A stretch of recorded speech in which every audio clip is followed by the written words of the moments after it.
하심을 찬송합니다. 그 하나님과 더불어 저희의 남은 인생을 믿음 안에서 가꾸어 가게 하옵시고 저희의 삶의 모든 순간이 하나님을 바라봄으로써 세상의 환난을 이겨내는 넉넉한 믿음을 저희 모두가 소유하도록 도와주시옵소서. 이 시간에 예비하신 말씀을 읽고 듣기를 원합니다. 성령께서 저희에게 빛을 비추시며 말씀이 성령님의 조명하심을 통해 저희 삶의 자리와 마음 속에서 100배 60배 결실하게 하시옵소서. 연약한 종을 지키시고 말씀의 종으로 세우셨사오니 하나님의 신실한 도구가 되며 말씀의 운반자로 충실히 증거하게 하시옵소서. 예수님 이름으로 간절히 기도드리옵나이다. 아멘.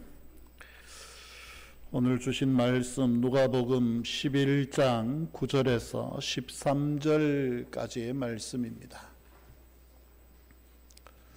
누가복음 11장 9절에서 13절까지의 말씀.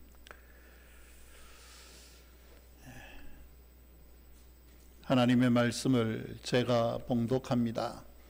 내가 또 너희에게 이르노니 구하라 그러면 너희에게 주실 것이요 찾으라 그러면 찾아낼 것이요 문을 두드리라 그러면 너희에게 열릴 것이니 구하는 이마다 받을 것이요 찾는 이는 찾아낼 것이요 두드리는 이에게는 열릴 것이니라. 너희 중에 아버지 된 자로서 누가 아들이 생선을 달라 하는데 생선 대신에 뱀을 주며 알을 달라 하는데 전갈을 주겠느냐. 너희가 악할지라도 좋은 것을 자식에게 줄 알거든 하물며 너희 하늘 아버지께서 구하는 자에게 성령을 주시지 않겠느냐 하시니라. 아멘. 인사하겠습니다. 주님 앞에 설 때까지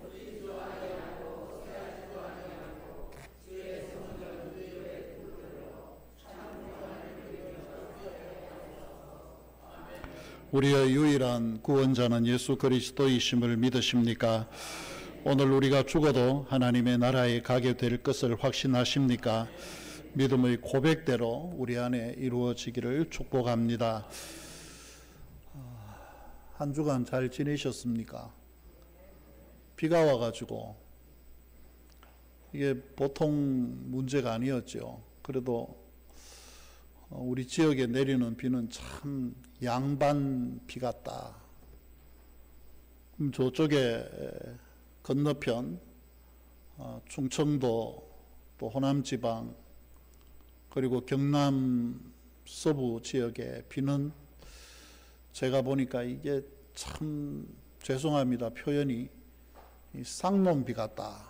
그런 생각이 듭니다. 어떻게 비가 그렇게 요란스러운지 인명피해도 많이 생기고 이게 아마 너무 가물다가 땅이 너무 메말라 있는 상태에서 갑작스럽게 많은 비가 내리면서 일어나는 현상들이 아닌가 그런 생각을 합니다.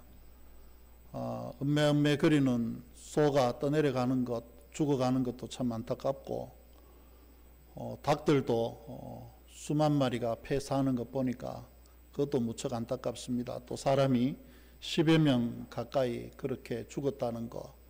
어떻게 되었든 간에 인명이 희생을 했다라고 하는 것은 이게 참 우리에게는 손실이다. 그런 생각을 해봅니다. 비가 오기는 왔지만 어느 지역에는 이렇게 많이 와서 산청 같은 경우에는 전 주민, 군민 전체가 대피령이 내려질 정도로 이 말은 자기 집에서 다 떠나서 공공기관으로 다 옮기라는 소리죠. 군 전체가 그렇게 옮기도록 대피령이 내렸다. 대단한 일인 거죠. 근데 한쪽에는 또 상대적인 게 있는 것 같아요. 비가 오기는 그쪽에 많이 왔는데 이쪽에는 나름대로 또 비가 안 온 것 같아요.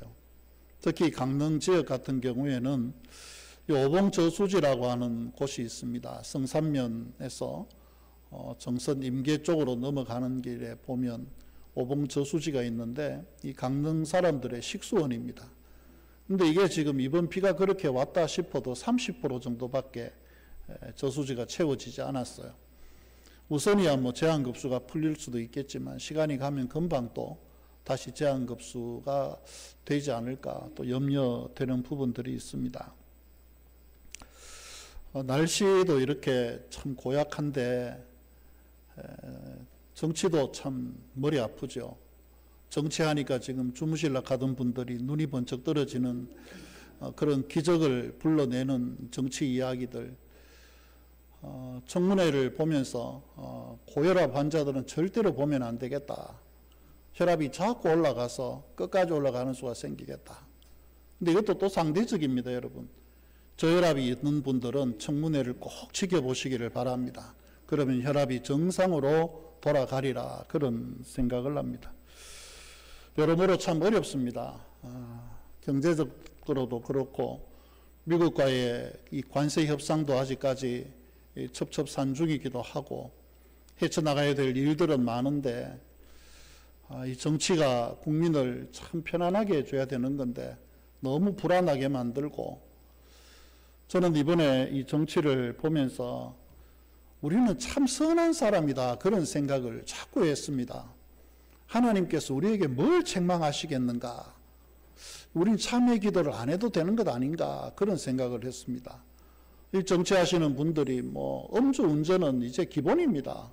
이건 뭐 한 번쯤 두 번쯤 해야 아마 큰 자리에 올라갈 수 있는 것 같고 또 뭐 땅 투기라든지 농지 전용이라든지 뭐 내부 정보를 이용한 주식 거래라든지 이건 뭐 그냥 세 발의 피가 아닌가. 우리 가운데는 그렇게 하는 분이 제가 보니까 한 사람도 없어요. 음주운전을 누가 하겠습니까? 뭐 주식 투자를 갖다가 내부 정보를 알고 그렇게 이용을 해서 해먹기를 하겠습니까? 뭐 농지 전용을 잘못해가지고 뭐 멀리 있으면서 농사 짓는 것 같이 그렇게 흉내를 내가지고 하는 뭐 그런 걸 하겠습니까? 아마 여러분은 제가 보니까 이 참회 기도는 정말 일주일에 3분만 해도 되지 않나 막 그 정도 그렇게 생각을 합니다. 근데 아무리 그래도 여러모로 어려움들이 있지만 여러분 분명히 말씀드릴 것은 그럼에도 불구하고 우리가 그런 시대의 흐름에 우리 자신을 맞추는 게 아니라 하나님의 말씀이라고 하는 절대 기준을 우리 가운데 딱 세우고 믿음으로 살아가는 성도들 되시기를 축복합니다. 우리 각자의 마음 속에는 여러분 소원이라는 게 다 있습니다. 하나님 이거는 좀 들어주시면 좋겠다. 이런 마음의 소원이 있죠. 이게 뭐 절박함으로 이루어진 소원이 될 수도 있고 시간이 조금 흘러도 괜찮은 그런 소원일 수도 있을 겁니다. 근데 이런 것들을 간구할 때는 대부분 이제 막막한 심정이 되기도 하지만 좀 간절하게 애가 타는 마음으로 대부분 간구하는 것들이 아마 우리 속에 있을 텐데 이 사람의 소원이 하나님의 뜻을 넘어서서 지나치게 인간적으로 가게 되어지면 거기에서 부작용이라는 것들이 굉장히 많이 생깁니다. 여러분 우리가 소원을 하나님께 아뢰더라도 꼭 하나님의 뜻에 맞는지를 먼저 분별을 하셔야 돼요. 지난주 중에 이 메일로 하나 온 것이 중국의 한 청소년이 굉장히 슬픈 소식을 전해왔습니다. 누가 거기 내용을 발췌해서 저한테 보내주셨는데 중국의 한 학생 청소년이 16살인가 7살 된 아이가 이 최신 폰을 너무 가지고 싶은 거예요. 스마트폰을. 최신 휴대폰이 뭐 우리나라 돈으로 지금 120만 원쯤 하나요? 갤럭시 S25 울트라는 뭐 120만 원 넘는다 뭐 그런 이야기를 하는데 이게 얼마나 가지고 싶었는지 이 아이가 그런 좋은 폰을 가지고 싶어 가지고 자기 콩팥을 하나 팔아버린 거예요. 얼마나 이게 가지고 싶었으면 그거 팔아가지고 휴대폰 살라고 이게 인간이 미련스러운 짓이거든요. 콩팥을 떼 파는 그 정도의 열정이면은 차라리 노가다를 해서 돈을 벌어가지고 사는 게 낫지. 아이가 어린 마음에 아마 가지고 싶긴 너무 가지고 싶고 그랬을 거예요. 사람이 소원이 지나치면 하나님의 뜻을 넘어서는 종종 인간이 상상할 수 없는 일들을 사람들이 종종 벌이기도 하는 겁니다. 근데 분명한 것은 우리가 앞서 말씀을 드린 대로 하나님의 뜻과 섭리 안에 철저하게 맞추는 것이 중요합니다. 오늘 예수님께서 구하라, 찾으라, 두드리라 뭐 그렇게 예수님께서 말씀을 하셨는데 이 구함에 대한 거, 기도에 대한 가르침을 예수님께서 제자들에게 주셨습니다. 이 누가복음 11장이 예수님께서 제자들에게 기도를 가르쳐 주시는 것으로부터 시작을 하죠. 주기도문을 통해서 기도를 어떻게 하는지 가르쳐 주시고, 그리고 한밤중에 찾아온 친구를 위해서 떡을 빌리러 간 그 사람이 옆에 아주 간청해서 떡을 얻어내는 그런 것들을 통해서 우리의 기도의 자세도 예수님께서 가르쳐 주셨습니다. 아마도 우리 가운데 여러분 그렇게 생각하시는 분들이 분명히 계실 겁니다. 나는 기도가 로또와 같다고 생각을 합니다. 아마 이렇게 생각하시는 분들이 들어있을 수 있어요. 어떤 분이 자기하고 남편을 얼마나 잘 얻었는지 로또하고 똑같다 그렇게 이야기를 해서 그 정도입니까? 그랬더니 맞는 게 한 개도 없다고. 평생 한 개도 안 맞다고. 여러분 로또 사보신 분들 한 5만 원 당첨돼 보신 적 있으십니까? 평생 한 개도 안 되죠. 안 돼요. 그 왜 그런지 모르겠어요. 남편하고 여러분도 혹시 그런 분들 아닙니까? 남편분들에게 물어보면 우리 마누라가 로또하고 똑같습니다. 왜? 전혀 맞는 게 한 개도 없습니다. 단돈 500원짜리라도 하나 맞아 본 게 있어야 말이지. 이렇게 이야기를 하실 분들이 있겠지만 아마 그런 분들이 기도하는 가운데 그런 생각이 드는 분들이 있을 거예요. 하나님께서 내 기도는 절대 들었지 않으신다. 나는 기도해도 소용없다. 이제까지 내가 기도해가지고 응답받은 게 한 개도 없다. 그러니까 나는 기도 안 해도 된다. 이 정도로 생각하시는 분들이 계실 겁니다. 그런데 성경을 보면 전혀 다르게 이야기를 합니다. 기도라는 것이 여러분이 생각하는 것하고 하나님의 응답하고 방식이 달라요. 요즘 우리가 새벽에 욥기를 이번 주에 읽으면 다 읽을 텐데 욥기를 읽어보면 그렇습니다. 기도의 응답이라는 거, 이 모든 게 하나님의 뜻과 인간의 응답의 요구에 대한 그 차이가 있어요. 개입이 있습니다. 하나님은 하나님의 방식이 있는데 우리는 자꾸 우리 방식대로 하나님께 요청을 하고 하나님께서 적시로 안 들어주시면은 나는 기도 응답이 안 된다. 이렇게 생각을 하시는 거죠. 근데 분명한 것은 성경을 보면 우리 믿음의 선진들 가운데에 하나님께 쓰임을 받은 사람들, 그래도 적어도 이 사람의 믿음이 이 정도다라고 이름을 남긴 사람들은 다 기도하는 사람들이었다는 거. 그것이 시간이 오래 걸려서 그렇지 반드시 하나님이 이때에 이루어진다는 것을 믿고 기도하던 사람들을 하나님은 쓰셨고 그런 사람들을 역사의 기록 속에 믿음의 사람으로 남겨놓으신 것이죠. 그 사실을 우리가 마음에 새기고 구하는 것을 주시는 하나님께 그 하나님을 향한 믿음의 신뢰를 우리가 다시 회복을 했으면 좋겠습니다. 오늘 예수님의 말씀 속에서 제가 여러분들에게 두 가지를 말씀을 드리고 싶습니다. 첫 번째는 기도하는 자세, 하나님께 구하는 자세입니다. 여러분 기도할 때 어떻게 기도하십니까? 어떤 마음으로 기도하세요? 이거 여러분 한번 곰곰이 여러분 생각해 보시기를 바랍니다. 우리의 기도라는 것이 여러분 얼마나 지속이 되고자 있습니까? 며칠을 기도하십니까? 이 기도라는 게 여러분 좀 즐겨야 돼요. 하나님을 향해서 좀 즐기게 달라붙어야 됩니다. 예수님께서 말씀하시죠. 구하라 그러면 너희에게 주실 것이요 찾아라 그러면 찾아낼 것이요 문을 두드리라 그러면 너희에게 열릴 것이니 구하는 자마다 받을 것이요 찾는 자는 찾아낼 것이요 두드리는 자에게는 열릴 것이니라. 이 말씀은 기도의 어떤 방식 이런 것들을 넘어서서 기도하는 사람의 가장 기본적인 자세를 이야기를 합니다. 구하고 찾고 두드리는 행동, 이게 지속적으로 계속되어야 하는 것들임을 설명을 하시고 있는 거죠. 아이가 배가 고프면 부모에게 어떻게 합니까? 밥을 달라고 울고 보채입니다. 그러면 거기에 맞추어서 부모는 음식을 제공을 해야 될 의무가 있는 거죠. 하나님은 우리가 생각하는 것처럼 여러분 내 기도를 외면하고 거절하는 인색한 분이 절대로 아닙니다. 이거 자꾸 여러분 우리 오해하시는데 하나님께서 내 기도를 안 들어주시는 것이 하나님께서 저 양반이 완전히 그냥 막 노랭이다. 하나님을 그렇게 여러분 오해하지 마십시오. 하나님의 성품 가운데 대표적인 게 하나님의 자비가 있습니다. 너그러움이 있어요. 어느 정도 자비롭고 너그러우시냐?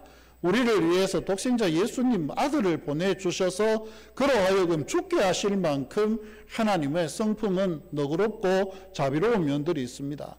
우리의 기도에 대한 응답이 하나님의 이런 성품에서 나왔다는 것을 생각하면 적어도 지금 이루어지지 않는다라고 하는 것은, 내 눈앞에 당장 드러나지 않는다라고 하는 것은 분명히 거기에는 하나님의 그만한 섭리와 계획이 그 속에 들어있는 거죠. 믿음이라는 것은 바로 그것을 기대하고 응답을 하는 겁니다. 어머니가 어제 저녁에 전화가 왔습니다. 평상시에 전화가 5시 30분에 전화 오십니다. 5시 20분에 이 주간보호센터에서 퇴근을 하셔가지고 5시 30분 되면 선풍기 틀고 저한테 어김없이 전화를 합니다. 내다 갔다 왔다. 그러고 난데 그날 있었던 상황을 잠시 이야기를 합니다. 그런데 어제는 3시쯤 돼가 전화를 와가지고 어머니께서 저한테 거기는 가물어가지고 말라가 강냉이는 전부 다 말라 터져가 없제? 이러시더라고요. 목소리 들어보니까 심상찮은 목소리입니다. 이거 보니까 매년 옥수수를 보내드렸는데 올해 안 보내드렸더니 옥수수가 지금 먹고 싶다 이 소리를 지금 하시는 겁니다.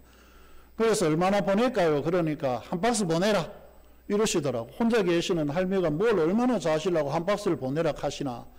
그래 일단 알겠습니다. 그러고 끊었습니다. 옆에 분명히 다른 노인들이 부추기고 있는 것을 제가 직감을 하고 이제 시간이 지났습니다. 그래서 5시 반 돼가지고 다시 전화가 오셨어요. 전화가 왔을 때 물어봤습니다. 얼마나 보낼까요? 그러니까 혼자 있는 노인네가 먹으면 얼마나 먹겠나? 2솥 끓일 만큼 보내라. 이 소리는 50개 정도는 보내라 이 소리거든요. 그걸 삶아서 들고 센터로 가시겠다 이 소리거든요. 야, 자식에게 당당하게 엄마가 요구를 하세요. 먹고 싶은 게 있다. 이 감사한 일 아닙니까? 근데 자식의 반응이 아니 뭐 노인네가 그런 거 잡술라 그럽니까? 그냥 그 동네 어디 강내에 파는 데 있으면 얻어 잡수고 그냥 마소 그러면서 끊어버리면 이건 제가 인색한 놈이 되는 거예요. 근데 어머니의 요청에 대해서 자식은 당연히 해야 돼요. 근데 자식이 부모에게 요청하는 건 또 어떨까요? 그것도 너무 당연한 겁니다. 지금은 힘드셔서 못 하시지만 제가 청국장을 좋아하는데 가루 청국장이 필요하다고 전화를 했더니만은 그때도 몸이 좋지 않으셔도 다 해주셨어요. 어떻게든 방법을 강구하셔서 해서 저한테 택배로 보내주셨습니다. 이게 부모의 마음 아닙니까? 하나님의 마음이라고 해서 여러분 절대 다르지 않습니다. 당장 내가 기도하는 것이 응답이 닫혀 있는 것 같고 막혀 있는 것 같아도 하나님의 성품은 너그러운 분이에요. 그리고 또 우리 하나님은 부자입니다. 모든 거 주실 수 있는 능력을 가지고 계시는 분이죠. 하나님께서 우리에게 지금 응답하지 않는다는 것은 여러분의 기도가 부족해서가 절대로 아닙니다. 그 구하는 것이 하나님의 때가 이르지 않았을 수도 있고 아직까지 하나님의 섭리 안에서 주실 때가 멀었다는 것을 의미하기도 하는 것이기 때문에 그렇습니다. 여러분 믿음을 가지고 절박하게 구할 것은 절박하게 구하시고 하나님의 은혜를 위해서 하나님의 그 문을 위해서 열리도록 그렇게 한번 두들기고 해 보십시오. 하나님께서 반복적으로 우리가 지속적으로 기도할 때 하나님의 때가 되어지면 반드시 하나님은 여러분의 기도에 응답하여 주실 줄로 믿습니다. 그리고 두 번째 우리가 생각할 게 하나님의 마음이에요. 하나님의 마음이 어떤 마음이냐? 가장 좋은 것을 우리에게 주고 싶은 아버지의 마음이라고 오늘 성경이 이야기를 합니다. 예수님께서 하나님의 마음에 대해서 아주 적절한 비유를, 현실적인 비유를 들어서 말씀을 하시죠. 너희 중에서 아버지 된 자 누가 아들이 생선을 달라 하는데 생선 대신에 뱀을 주고 알을 달라, 계란을 달라고 하는데 정갈을 이거 계란이다 먹어라 이렇게 할 자가 있겠느냐? 없다는 겁니다. 이 구절 자체를 가만히 놓고 한번 들여다보십시오. 자녀를 향한 부모의 본능적인 사랑이 속에 들어있는 거죠. 최소한의 인간성을 가진 존재라고 한다면은 내가 비록 빌어먹는 방법이 강도짓을 해서 남의 돈을 뺏어서 먹는다 할지라도 적어도 내 자식에게만큼은 좋은 걸 먹일 거예요. 이게 부모 아니겠습니까? 중국의 음식을 여러분 여행 가시면 슈퍼마켓에 가서 한국 음식 사드시기를 바랍니다. 한국 식당 가세요. 중국에는 먹을 게 없다. 중국 사람들 스스로 이야기를 합니다. 뭐 계란 가짜로 만들고 골판지로 고기 만들고 이건 뭐 옛날 이야기입니다. 요새는 더 화려한 기술들이 많이 발달했습니다. 하수구에서 기름을 채취하는 굉장한 능력을 그 사람들이 개발을 했습니다. 다른 사람이 보든 말든 관계없이 하수구 속에 국자를 넣어서 기름을 추출해냅니다. 그걸로 가지고 여러분들이 드실 수 있는 중국의 음식들을 만드는 거죠. 대부분 좀 걸러내십시오. 또 있어요. 이 사람들의 이런 방식들은 더 대단한 방식들이 굉장히 많습니다. 파가 색깔이 누런 파를 가져다가 색칠을 합니다. 페인트를 아주 교묘하게 뿌려가지고 새파랗게 만들어 놓습니다. 그래서 요리하면은 남는 것은 고무 같은 파, 그 나머지 파가 나온 물을 보면은 새파란 물감색이 납니다. 대단한 사람들 아닙니까? 아, 여러분 치가 떨리죠? 또 더 대단한 게 있어요. 얼마 전에 나왔습니다. 학교 하나 전체가 폭파될 뻔했습니다. 왜 그랬느냐? 거기서 집단 급식을 하는 급식하는 분들이 돈이 아까워서 식용색소를 쓰지 아니하고 사람이 먹어서 안 되는 납덩어리, 수은 덩어리인 공업용 물감을 아이들이 먹는 떡에 가루 반죽하는데 너가 반죽을 한 거예요. 그걸로 떡을 만드니까 노란색, 빨간색, 파란색 얼마나 이쁩니까? 그걸 아이들에게 먹였어요. 아이들이 집단으로 수은 중독이라 그러나요? 중독이 됐습니다. 병원에 가서 검사를 했어요. 검사를 했더니만은 다른 이유가 없는데 애들 혈액 채취를 하고 전부 해봤더니만 전부 이것 다 중독이 돼 있는 거예요. 알고 봤더니만은 버젓이 식당에 식용 불가라고 쓰여진 공업용 물감을 가져다가 그 위에 놓고 아이들이 식사하는 데 뿌린 겁니다.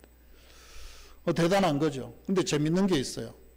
이런 사람들도 자기 집에서는 아이들에게 그걸 안 먹인다는 겁니다. 이게 최소한의 부모로서의 마음 아닙니까? 악한 사람이라도 자기 자식에게는 좋은 것을 줄 줄 아는데 하물며 하늘에 계신 우리 아버지겠습니까? 우리 아버지의 마음은 가장 좋은 것을 우리에게 주고 싶어 하시는 분입니다. 가족의 생계와 미래를 책임지는 존재로서 하나님은 아버지를 세우셨습니다. 아버지가 아무리 술주정뱅이라 할지라도 어린 자식이 배가 고파 칭얼댄다고 해서 아이를 때리거나 자기 먹던 소주에 매운 닭발을 먹이지는 않습니다. 그런 아이비는 없습니다.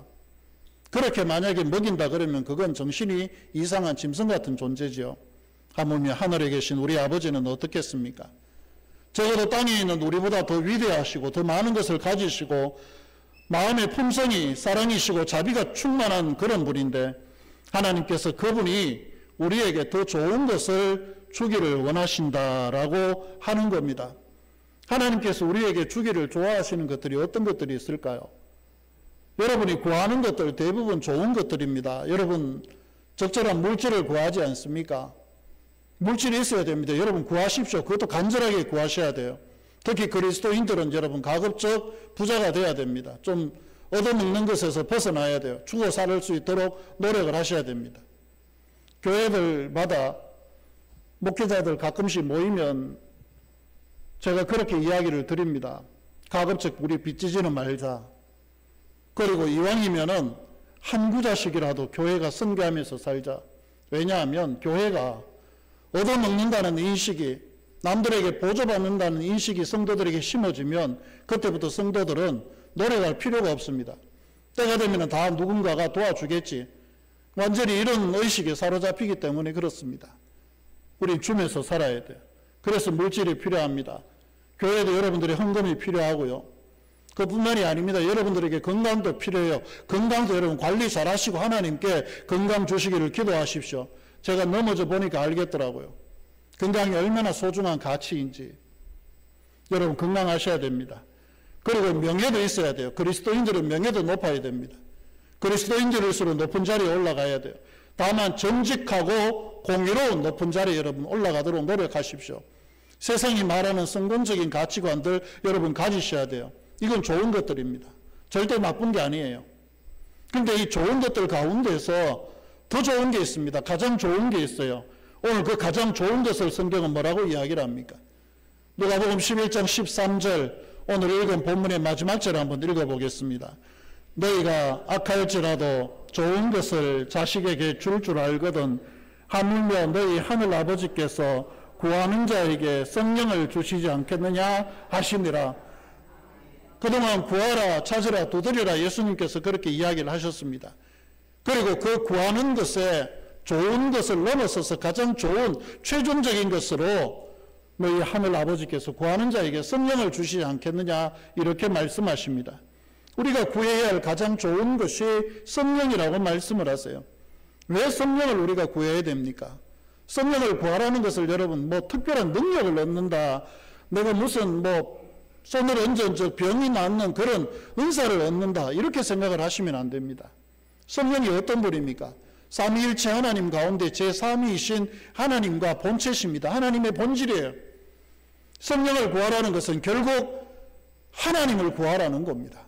하나님을 우리의 소유로 만들 수 있도록 하나님께서 내 속에 임재하도록 그렇게 기도하라는 겁니다. 이게 가장 좋은 선물이 되는 거예요. 어떤 분이 돈 때문에 기도를 바짝 하시더니 어느 날 보니까 돈은 별로 안 되는 것 같은데 이분이 얼굴에 웃음꽃이 피습니다. 물어봤어요. 왜 그러냐 물어봤더니 사람이 생각이 바뀌기 시작한대요. 매일매일 삶 속에서 작게라도 감사할 일이 보이기 시작했다는 겁니다.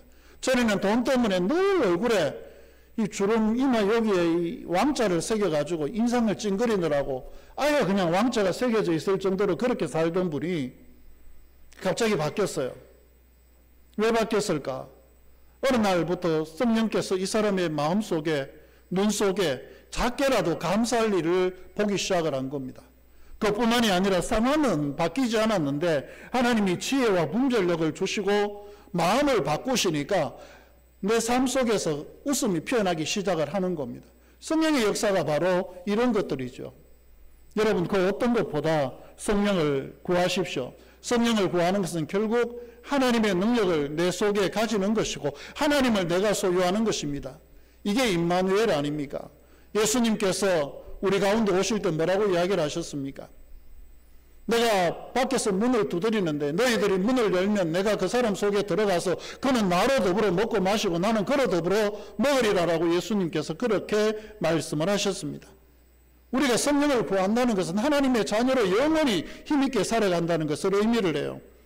성령께서 우리 안에 계실 때 우리가 하나님의 뜻을 분별하게 되어지고 죄를 이길 수 있고 사람을 실천할 수 있고 그리스도의 참 증인으로 살아갈 수 있게 되어지는 겁니다. 근데 중요한 것은 성령은 우리가 가만히 있는다고 해서 오시는 분이 아니라는 거죠. 우리 안에 오셔서 계시지만 충만하게 역사하지는 않는다는 겁니다. 반드시 우리가 성령님의 충만을 구할 때 그때 성령께서 우리 안에 충만하게 역사하셔서 내가 인생을 바라보는 시선이 바뀌고 삶을 바라보는 시선이 바뀌고 내 인생을 살아가는 방식들이 바뀌게 되어지는 겁니다.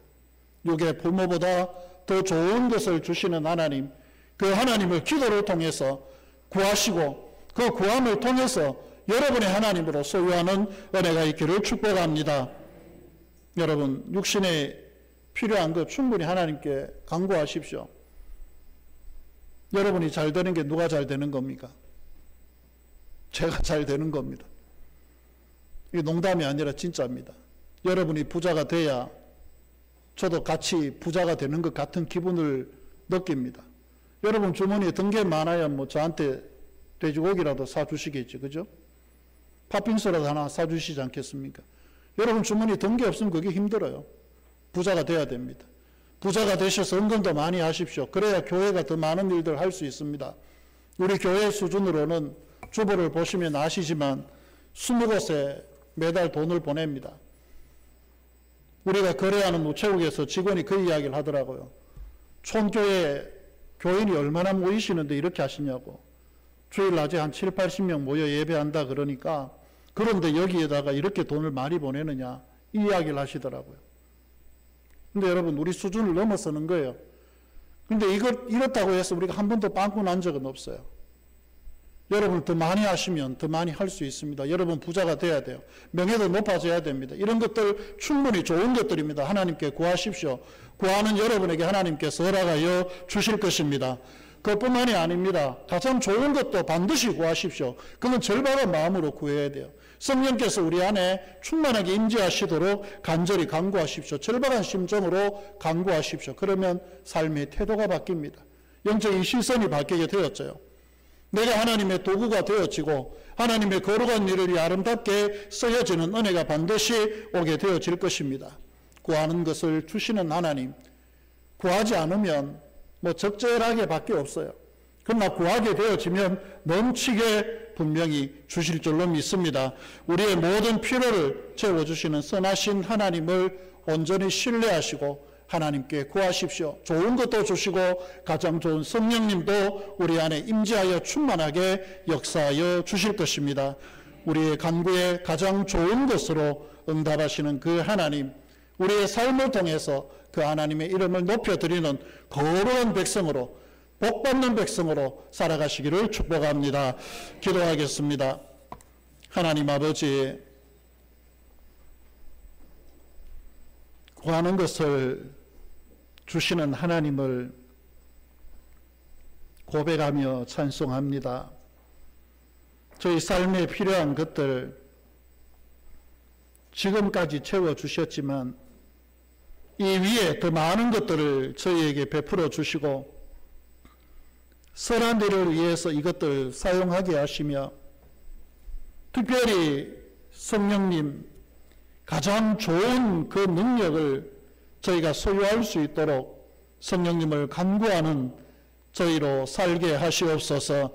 저희의 기도의 제목이 성령님을 구하는 것이 되게 하시고 성령님의 충만하신 임재를 통해 더 많은 사역을 감당하고 더 즐겁게 감당하며 하나님의 쓰임을 받는 아름다운 종들이 되게 하여 주시옵소서. 우리 모든 교회와 성도들이 이러한 아름다움 속에 거하기를 원하옵고 예수님 이름으로 간절히 기도드리옵나이다. 아멘. 183장 찬송합니다.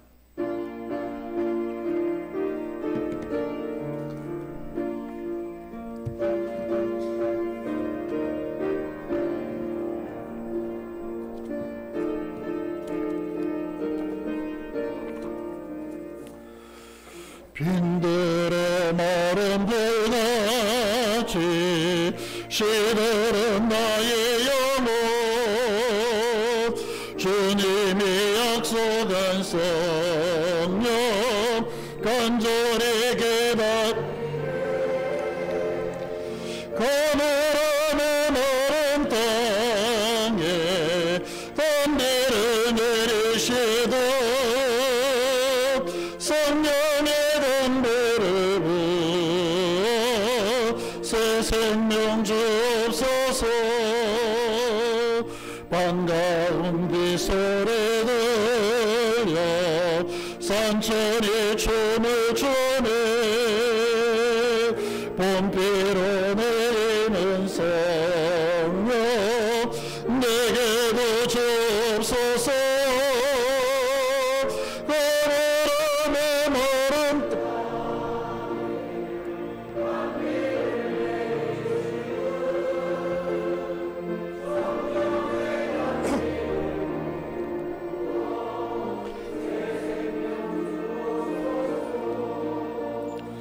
절 따라 우러르네 저녁의 무사모니 갈급한 내 심령 성령을 부소서. 가물함의 마른 땅에 담배를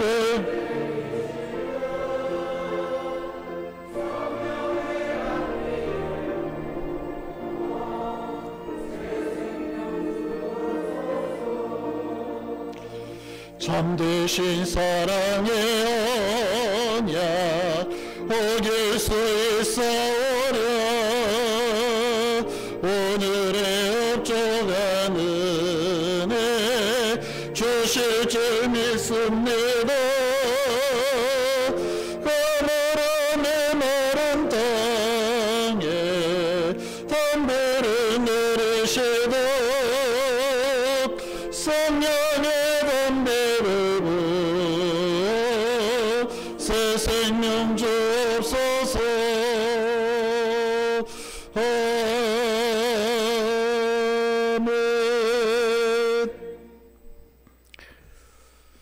은혜의 하나님,